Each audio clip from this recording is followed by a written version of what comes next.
خان پشان دغه خدمت کول غواړي. علیکم وعلیکم السلام. څنګه بابا خیر؟ شکر. زه د خپل رحمان په ملغلرو پوهېدل غواړم، نو زه قدر ته ویم بابا، زه قدر ته ویم بابا.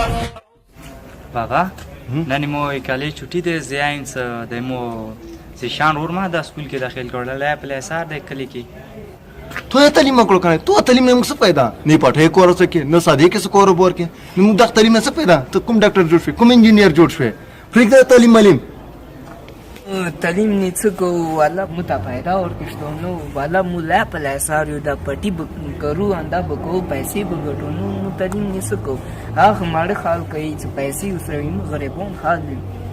بغما شبچې چې زه یم شته خپایو ولا که څوک دی نه سکول کې داخل کې زه شته یم بغما شبچې رسا پټه ته څه بابا بابا ها بچې مونه اور کې ودا دی وشو بابا کی مرغې ناست و داغه کی ونی کی ما ناس ور کې وشړل د زیاړې راته او کی ما ور باندې لیندره کښ او میشتو هسپتال ته یولو. دا بس کېږي بچې دا دې څوک دا بس کېږي. ها بابا دا غلطي د دوی نه دی، دا غلطي د ستاسو دی. تا ته مو ویل چې داسې شان رور به سکول کې داخل کو او خپل به سکول ته ځي، تا نه منله. که دې ته مونږ د لیندې په ځای قلم لاس کې ورکړی نن به مونږ دا ورځ نه لیده، که د بلچې په ځای مونږ دې ته کپۍ لاس کې ورکړی مونږ به دا ورځ نه لیده. بابا دا نوی نسل دی، دی څه تعلیم در سره نه وي دی څه مخکې نه شي تللی. دا به ول ځان پېژني، بیا به دنیا پېژني، بیا به دنیا تا پېژني. بابا تعلیم ضروري دی.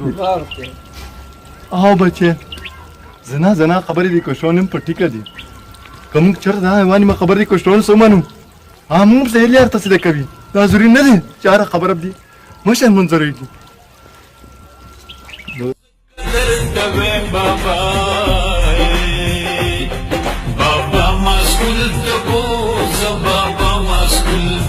بابا نن نه پاس به زه بیا دا شی غلطي نه کوم، نن نه پاس به زه خپل هر څه تعلیم ته ور کوم، په لاس نه به زه بلچا هر څه غورځوم، بس نن نه پاس به زه تعلیم ته ځوان ور کوم. په دې بس نن نه بعد به زه دا قلم لاس کې راخلم، زه به نن نه پاس د مور پلار خدمت به کوم، تعلیم به کوم او قوم دپاره به یو سرمایه ځان جوړوم. زه خې مشرور غوندې تعلیم کولی شم که هېڅ هم نشي جوړېدلی او د معاشرې کې د یو انسان په ښې راتللی شم.